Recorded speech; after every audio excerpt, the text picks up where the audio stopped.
ರಾಜ್ಯದ ದೇವಾಲಯಗಳ ಭದ್ರತೆಗೆ ಕಠಿಣ ಮಾರ್ಗಸೂಚಿಯನ್ನು ಹೊರಡಿಸಲಾಗಿದೆ. ಸರ್ಕಾರದಿಂದ ದೇವಾಲಯಗಳ ಭದ್ರತೆಗೆ ಕಠಿಣ ಮಾರ್ಗಸೂಚಿ ಅನಿವಾರ್ಯವಾಗಿತ್ತು. ಎಲ್ಲಾ ದೇವಾಲಯಗಳಲ್ಲಿ ಸಿಸಿಟಿವಿ ವೆಬ್ ಕ್ಯಾಮೆರಾ ಕಡ್ಡಾಯ ಮಾಡಿ ಆದೇಶವನ್ನು ಹೊರಡಿಸಲಾಗಿದೆ. ಈ ದೇವಸ್ಥಾನದಲ್ಲಿ ಹಣವನ್ನು ಹಾಕುವಂತಹ ಹುಂಡಿಗಳು 4 ದಿಕ್ಕಿನಿಂದ ಕ್ಲಿಯರ್ ಆಗಿ ಕಾಣಬೇಕು. ಆ ರೀತಿಯಾಗಿ ಕ್ಯಾಮೆರಾ ಅಳವಡಿಕೆಗೆ ನಿರ್ಧಾರವನ್ನು ಮಾಡಲಾಗಿದೆ, ಆದೇಶವನ್ನು ಕೊಡಲಾಗಿದೆ. ಜಿಲ್ಲಾಧಿಕಾರಿ ಕಚೇರಿಯಿಂದಲೇ ದೇವಾಲಯಗಳ ಲೈವ್ ವೀಕ್ಷಣೆಯಾಗಬೇಕು, ಅಷ್ಟರ ಮಟ್ಟಿಗೆ ವ್ಯವಸ್ಥೆಗಳನ್ನು ಮಾಡಲಾಗ್ತಾ ಇದೆ. ಮುಜರಾಯಿ ಇಲಾಖೆಗೆ ಒಳಪಡುವಂತಹ ದೇವಸ್ಥಾನಗಳಲ್ಲಿ ಕಟ್ಟುನಿಟ್ಟಿನ ಎಚ್ಚರಿಕೆಯ ಕ್ರಮವನ್ನು ವಹಿಸಲಾಗಿದೆ. ಅಯೋಧ್ಯೆಯಲ್ಲಿ ನಡೆದಂಥ ಹುಂಡಿ ಕಳ್ಳತನ ಪ್ರಕರಣಗಳು ರಾಜ್ಯಾದ್ಯಂತ ದೇಶಾದ್ಯಂತ ಸುದ್ದಿ ಮಾಡಿತು. ಭಕ್ತಾದಿಗಳ ಮನಸ್ಸಿಗೆ ಘಾಸಿ ಆಯಿತು. ಭಕ್ತರು ಭಗವಂತನಿಗೆ ಹಾಕುವಂಥ ಕಾಣಿಕೆ ಯಾರದ್ದೋ ಪಾಲಾಗ್ತಾ ಇದೆ. ಹಾಗಾಗಿ ಕಟ್ಟುನಿಟ್ಟಿನ ಕ್ರಮವನ್ನು ರಾಜ್ಯ ಸರ್ಕಾರ ಹೊರಡಿಸಿದೆ. ಈ ಹಣ ಹಾಕುವಂಥ ಹುಂಡಿಗಳು 4 ದಿಕ್ಕಿನಿಂದ ಕ್ಲಿಯರ್ ಕಟ್ಟಾಗಿ ಕಾಣಬೇಕು, ಆ ರೀತಿಯಾದಂಥ ವ್ಯವಸ್ಥೆಗಳನ್ನು ಮಾಡಲಾಗಿದೆ.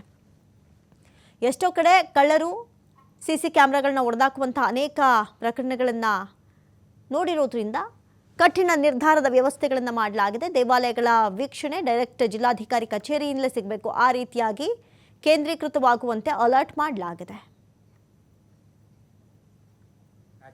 ಧಾರ್ಮಿಕ ದತ್ತಿ ದೇವಾಲಯಗಳ ಅರ್ಚಕರ ಮತ್ತು ಆಗಮಿಕ ಸಂಘದ ಅಧ್ಯಕ್ಷ ಕಾರ್ಯದರ್ಶಿಗಳಾದ ಕಟಾರಿಯವರು ಒಂದು ದೃಢ ನಿರ್ಧಾರ ತಗೊಂಡು ಏನು ಹುಂಡಿ ಹಣ ಎಣಿಸಬೇಕಾದ್ರೆ ವಿಡಿಯೋ ಮಾಡಬೇಕು, ಮೊದಲಿಂದ ಕೊನೆಯವರೆಗೂ ವಿಡಿಯೋ ಮಾಡಬೇಕು, ಆಮೇಲೆ ಅದನ್ನು ಟ್ರೆಜರಿ ಇರೋವರೆಗೂ ಸಹ ಕವರೇಜ್ ಮಾಡಬೇಕು ಅಂತ ಹೇಳಿರೋದು ಸ್ವಾಗತಾರ್ಹ.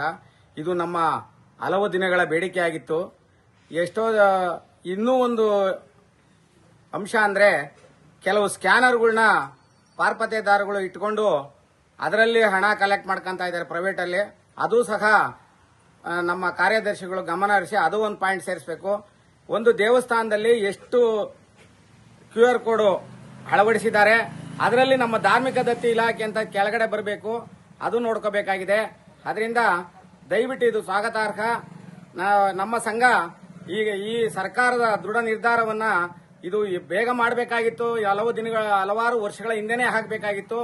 ಈಗ ಆಗಿರೋದು ತುಂಬಾ ಸಂತೋಷದ ವಿಷಯ. ಇದನ್ನ ನಾವು ಸ್ವಾಗತಿಸ್ತೇವೆ. ಮತ್ತೆ ಕೆಲವು ದೇವಸ್ಥಾನಗಳಲ್ಲಿ ಹುಂಡಿಗಳು ಎಷ್ಟಿದೆ ಅಂತ ಲೆಕ್ಕ ಇರಲ್ಲ, ಕೆಲವು ಅನಧಿಕೃತ ಹುಂಡಿಗಳು ಇರ್ತವೆ. ಅದು ಸಹ ಒಂದು ದೇವಸ್ಥಾನದಲ್ಲಿ ಎಷ್ಟು ಹುಂಡಿ ಇದೆ ಅದನ್ನ ಕೌಂಟ್ ಮಾಡಿ ಅದ್ರ ಮೇಲೆ ನಂಬರ್ ಹಾಕಬೇಕು. ಅದು ಸಹ ವಿಡಿಯೋ ಕವರೇಜ್ ಆಗೋಕೆ ಹೇಳಿದ್ದೀರಾ. ಆ ನಂಬರ್ ಸಹ ಅದ್ರ ಮೇಲೆ ಎಷ್ಟು ಹುಂಡಿ ಇದೆ ಆ ಹುಂಡಿಗೆ ಸಹ ನಂಬರ್ ಹಾಕಬೇಕು ಅಂತ ನಾನು ರಾಜ್ಯಾಧ್ಯಕ್ಷರಾದ ವೆಂಕಟಾಚಲಯ್ಯ ಈ ಮೂಲಕ ಕೇಳ್ಕೊಂತಾ ಇದ್ದೀನಿ. ಈ ಸರ್ಕಾರದ ನಿರ್ಧಾರ ತುಂಬಾ ಒಳ್ಳೆಯದು. ದೇವಸ್ಥಾನ ಅಭಿವೃದ್ಧಿಗೆ ಸೋರು ಹೋಗುವ ಹಣ ದೇವಸ್ಥಾನ ಅಭಿವೃದ್ಧಿಗೆ ಉಪಯೋಗಿಸಿದ್ರೆ ಇನ್ನ ಅಭಿವೃದ್ಧಿ ಕೆಲಸಗಳು ಆಗ್ತವೆ. ಮತ್ತೆ ಇನ್ನೂ ನಾನು ಕಾರ್ಯದರ್ಶಿಗಳಿಗೆ ಕಟಾರಿ ಅವರಿಗೆ ಕೇಳೋದೇನೆಂದ್ರೆ, ಕೆಲವು ಅಂಗಡಿ ಈ ಬಗ್ಗೆ ಮತ್ತಷ್ಟು ಮಾಹಿತಿಯನ್ನು ಕೊಡ್ತಾರೆ ದೂರವಾಣಿ ಸಂಪರ್ಕದಲ್ಲಿ ಪ್ರತಿನಿಧಿ ಗಣೇಶ್ ಹೆಗಡೆ. ಗಣೇಶ್, ಇನ್ನು ಸದ್ಯಕ್ಕೆ ಅಯೋಧ್ಯೆಯಲ್ಲಿ ನಡೆದಂಥ ಹುಂಡಿ ಕಳ್ಳತನ ಪ್ರಕರಣ ಆದಮೇಲೆ ಬಹಳಷ್ಟು ಎಚ್ಚರಿಕೆಯ ಕ್ರಮಗಳನ್ನು ವಹಿಸಲಾಗ್ತಾ ಇದೆ ರಾಜ್ಯದಲ್ಲಿ. ಆದರೆ ಇಲ್ಲಿ ಹುಂಡಿ ಕಳ್ಳತನ ಆಗಬಾರ್ದು ಅಂತ ಹೇಳಿ ಅನೇಕ ಡಿಸಿಷನ್ ತೆಗೆದುಕೊಳ್ಳಲಾಗಿದೆ. ಓಕೆ, ಆದರೆ ಈ ಚಿನ್ನ ಬೆಳ್ಳಿ ಅಥವಾ ಮತ್ತೊಂದಷ್ಟು ಕಾಣಿಕೆಯ ರೂಪದಲ್ಲಿ ಹಾಕುವಂಥ ಆ ಒಂದು ಕಾಣಿಕೆಯನ್ನು ಯಾವ ರೀತಿಯಾಗಿ ಶೇಖರಿಸಲಾಗುತ್ತೆ, ಜೊತೆಗೆ ಏನೆಲ್ಲ ಕ್ರಮವನ್ನು ಸದ್ಯಕ್ಕೆ ವಹಿಸಲಾಗ್ತಾ ಇದೆ ಅಂತ?